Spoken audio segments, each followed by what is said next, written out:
जय हिंद दोस्तों। देखो एमपी वालों, जबलपुर में कैसा काम होता है।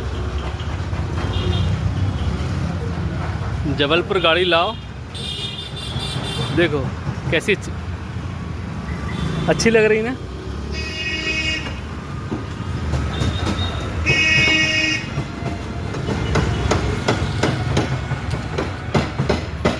मज़ा ना आए तो कोई मतलब पे नहीं है। फिर मेहनत करो तो अच्छी लग।